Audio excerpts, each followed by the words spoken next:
My husband fell seriously ill and passed away 10 years ago. Since then, my daughter and I have supported each other and lived our lives. Due to the loneliness of not having a father, there was a longing for a dad for my daughter. Time passed, and I found a younger lover.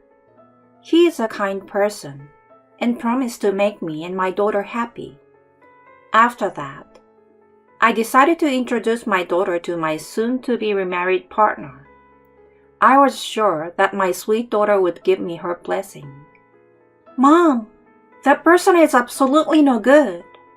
"Huh?" When I asked my daughter, who possesses a mysterious power for the reason, a shocking truth awaited me. My name is Emma Walker, and I'm 38 years old. I'm a busy nurse.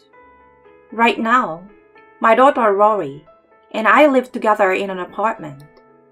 Rory is a bit lively, but she is a kind and cheerful girl. Our family is a single-parent household, and my husband passed away due to illness 10 years ago. It was a quite severe illness, and despite the efforts of the doctors, there was nothing that could be done. At that time, I was 28 years old, and my daughter Rory was only 4 years old. I was deeply shocked to the point where I couldn't stand, but I had no time to grieve amidst the preparations for the funeral. After the funeral, as I felt a sense of relief, my husband's portrait with a smiling face caught my eye. Finally, realizing that my husband had passed away, I cried loudly. He was a kind person who always cherished both me and Rory. We shared the workload as working parents, and he took good care of Rory. Even when he fell ill and near the end, he worried about our future, despite his own suffering. After shedding tears, I made a firm decision. I couldn't just keep crying. He must have been the one most saddened. He couldn't witness our daughter's growth before his passing. From now on, I had to protect Rory in his place. After that, I worked tirelessly for Rory, making sure to participate in her school events as much as possible. I didn't want Rory to feel lonely because she had a single parent. My daughter grew up healthy and strong. She often helped with household chores to ease my tiredness from work. "Mom, you always works hard, so this is the least I can do. If there is anything I can do, please let me know." She really grew up to be a kind and thoughtful child. While observing Rory's behavior, there was something that bothered me. It was the fact that since the day my husband passed away, Rory started saying mysterious things. "Mom, Dad said sorry for leaving you first." "Huh?" I was taken aback by Rory's words. I can't help but ask, "What else is Dad saying?" "Daddy says he's going to protect Mommy and me from now on." At that time, I thought my daughter was just fantasizing about her father's love. But afterwards, Rory started saying mysterious things frequently. For example, there was a time when Rory hurriedly stopped me when I was about to go to work at the hospital. "Mom, it's dangerous to take the car, so take the bus if you're going to work." "Huh? But then there's the issue of money." The hospital where I work is in the city, so it wouldn't take much time to get there by car. I thought it was a waste of money to pay for the bus. However, Rory didn't change her opinion. "It is really dangerous. If you don't take the bus, don't go to work." Rory holds the car keys and refuses to let go. On that day, I reluctantly commuted by bus, but later, there was a multiple car accident on the usual route. Fortunately, there was no fatalities, but there were quite a few injured, and the situation became serious enough for several ambulances to arrive. If I had gone out in my car as usual, I might have been involved too. When I returned home and asked Rory how she knew about the accident, she said Daddy told her. There are still many more episodes like this. During a trip with Rory, as we were looking at the hotel gift shop, Rory whispered in my ear, "That young guy over there is eyeing your back, Mom. Be careful." As Rory warned me, a suspicious-looking young man approached me. I hugged my back and glared at him. Seeing that, the guy, tongue-tied, quickly fled. I thought I was feeling a bit lonely after losing my husband, but in this way, I was protected by Rory's magical power every day. Perhaps my late husband is truly watching over Rory and me. However, I couldn't let anyone exploit my daughter's ability, so this remained a family secret. Never did I expect things to turn out like this. Time passed, and young Rory grew into a 14-year-old middle schooler. She had a vibe of a modern girl who enjoyed fashion and hanging out with friends. I, as a single mother, worked hard as a nurse. Hospital work was demanding, but it was a fulfilling job. Seeing patients recover and become healthy brought joy to me as well. By the way, I wasn't considering remarrying. I hadn't forgotten my husband, and if someone were to marry me, they would have to love Rory too. I intended to continue living together, just the two of us, until Rory became independent. It was during this time that I met a delivery man named Michael. He was a bright, devilishly handsome guy with a refreshing charm, and he was popular among the hospital nurses and patients. I also found Michael, who had a charming personality, quite appealing. However, since he was 8 years younger than me, I hadn't regarded him as a romantic interest. That's why I was quite surprised when Michael confessed to me. "Emma, I like you. Please consider dating me with the intention of marrying me one day." I thought it might be a mistake, but he insisted that he was serious. Of course, I initially refused. I didn't dislike him, but when it came to marriage, I wasn't comfortable with it for a variety of reasons. I appreciate the sentiment, but I'm sorry. I can't see you romantically due to the age difference. And besides, my husband passed away, leaving me with a middle school daughter, who is my top priority. However, Michael didn't back down. "I've also been divorced in the past. We grew apart, my wife and I. My situation may not compare to yours, but I understand the sadness of the relationship coming to an end." Is that so? In that case, "But I want to marry Emma. I was drawn to you because of your kindness to your patients. If you were worried about your daughter, I will do my best to be as good a father as I can be." Feeling touched by Michael's passionate words, my heart softened a bit. In the end, persuaded by his passion, I agreed to start a relationship. I gradually found myself attracted to him, with his bright and captivating charm. The relationship progressed smoothly, and we soon decided to get married. Considering that both of us were remarrying, I initially thought of just registering our marriage. However, he wanted a ceremony. "Since we are doing it, I want to create good memories. I couldn't arrange it with my ex-wife, so we never had a ceremony." But it can be quite expensive. I want to save as much money as possible for my daughter. "In that case, don't worry. I have a friend in the wedding business who can help us at a discounted rate. I will cover all the expenses. So would you mind contributing only $5,000 as an initial payment?" I hesitated for a moment at Michael's words, but he strongly insisted. "It's a popular venue, and I want to secure it early." After considering it, I decided to go along with his proposal, and I withdrew savings from the bank and handed it to him. Later, we went to see the venue Michael recommended, and it was a beautiful place, almost like a castle. And I couldn't help but feel happy.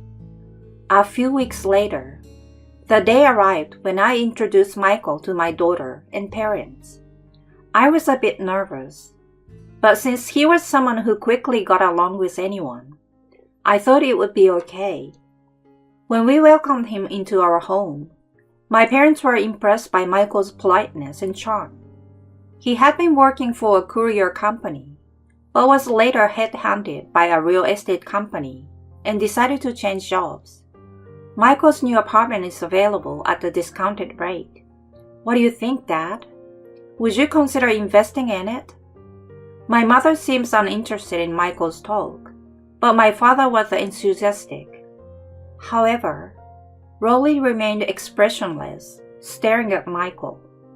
Despite several attempts to engage her in conversation, Rory responded with brief and indifferent answers. Michael was also taken aback by Rory's cold attitude. On the way home, he asked me about Rory's attitude. I'm a bit concerned about Rory's reaction. I feel like she's unusually cold towards me. Did I do something to upset Rory? I don't think so. Perhaps she's just confused about my remarriage. After all, we've been a single-parent family for a long time. Once she gets used to it, I'm sure she will get along with you, Michael. Rory is in adolescence, and it's a challenging age. It's not surprising for her to have mixed feelings about my remarriage to Michael. Even after getting married, I will make sure not to neglect taking care of Rory. That was my determination. However, I would later realize that it was a misunderstanding in my thinking. When Michael left, Rory approached me with a serious expression. Mom, you absolutely can't marry that person. What's wrong? Why all of a sudden? Whenever Rory, who possesses a mysterious power, expresses a negative opinion, there is always a reason. Rory began to explain about Michael with a solemn expression. That person has deceived many people before. Saying he wants to make you and me happy is just a lie. He wants your and Grandpa's money. I was shocked by Rory's words. I never thought that kind Michael would. I thought so. But Rory's power is real. Considering the events leading up to this point, it may be too much to assume, and jumping to conclusions can be dangerously risky for a lifetime. After a bit of deliberation, I decided to do some research on Michael. I thought that if there was something wrong, I could handle it. And if there was nothing, I could have peace of mind. As I investigated Michael, suspicious aspects started to emerge one after another. Firstly, when I contacted the wedding venue where we paid the deposit, the staff said, "There's no reservation like that." Of course, they hadn't received the supposed deposit either. The staff later checked with the venue's owner, but there seems to be no acquaintance of the owner named Michael. He claimed that he got the venue at a discounted price through an acquaintance. When I contacted the delivery company where Michael worked, it turned out he was just a part-time worker. Even when I inquired at the real estate company, where he claimed to have changed jobs, they said, "There's no such employee, and no new employee has joined." At this point, I had to admit that something was seriously wrong. Feeling ashamed, I realized that categorizing Rory's opposition to the remarriage as typical adolescent was a misguided assumption on my part. She sensed my crisis and had been desperately warning me. For the time being, I shared information about Michael with my parents. Since I couldn't talk about Rory's mysterious power, I told them I felt something suspicious and decided to investigate. My parents, upon learning about Michael's true nature, were furious. On the contrary, Rory had a look of "I knew it." As my parents, Rory, and I were discussing our future, the doorbell rang. Coincidentally, the central figure in the conversation, Michael, had arrived at our house. He entered the house with a silly grin, saying, "Sorry, I forgot something." Unaware of our family's cold stares, Michael began to talk. "Oh, right. There's something I need to tell your dad. About the investment we were talking about before. I just called the company, and someone showed up who wants the very cheap apartment I talked about." The way he speaks with such enthusiasm, it is obvious that Michael is trying to deceive my father. However, my father doesn't fall for it. "I see. So you were planning to deceive my father like this, just like you successfully fooled me." When I said that, Michael's expression darkened. Panicking, he quickly denied my words, saying, "What are you talking about? I'm providing good information for your father's sake. What's this talk about deceiving you in the first place? Stop teasing me." Michael, with a sense of indignation, vehemently asserted his innocence. His overly confident demeanor made me wonder if I was misunderstanding something. With his acting skills, he must have deceived many people until now. However, my evidence-based approach rendered his acting ineffective. So I said, "I see through your insincere acting. I understand everything now. Your name, Michael, is also fake for the scam, right? What's your real name?" Michael finally froze at that statement. "You didn't reserve the wedding venue, and the story about the down payment is a lie, isn't it? The acquaintance with the owner is also a complete fabrication. Give me back my $5,000. Seeing me like that, Michael glared at me. Then he tried to escape through the front door without saying a word. Michael was quickly called by my father. My father holds a black belt in judo and has experience instructing at the police academy. For my father, restraining someone like Michael, who isn't particularly well trained, is a piece of cake. While my father detained Michael, my mother reported the incident to the police. Michael, driven into a corner, finally asked me for help. "Emma, please help me. I truly love you. I intend to pay the wedding deposit, just a little delayed. Please don't report it to the police." I'm fed up with Michael's attitude. Why does he think I will help him in this situation? Does he really think I'm that foolish? Even though I was deceived, the fact that I was about to marry such a fraudster makes me feel like a complete fool. Before I knew it, I found myself yelling at him. "Don't play games! There's no way I will believe such things now. Your claims of loving me and cherishing Rory, they're all lies, right? You're truly the worst kind of man." "No, it's not like that. I truly care about you, and I never intended to deceive." "Enough! I can't trust anything you say anymore. Be prepared. I will sue you for marriage fraud. Never come near me and my daughter again." With that, Michael finally became quiet. Later, he was taken into custody by the police and promptly convicted. I didn't know at the time, but he had a history of committing serious fraud and was on the wanted list. I could never have imagined having such a criminal close to me. Regarding the $5,000 I paid, it was found at Michael's hideout, still in the bag, and later returned to me. Naturally, I sued for marriage fraud and demanded alimony. There were other victims, and Michael was sued by all of them. Some, like my father, were duped by investment stories, while others, like me, were victims of marriage scams. Behind Michael's cheerful facade, he concealed a truly malicious nature. When the news of his arrest reached the hospital, patients and nurses were in disbelief. It's understandable. as he had presented himself as a bright, friendly face to everyone. This time, thanks to Rory, we were truly saved. I almost fell for a marriage scam, and my father was almost swindled out of his money. When I asked her how she had discovered Michael's true nature, she replied, "Thanks to Dad." I can't entrust my precious wife and child to that guy. Dad said, and was angry about that. Kim?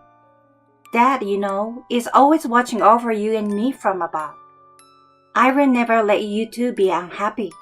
Dad always says. Oh dear.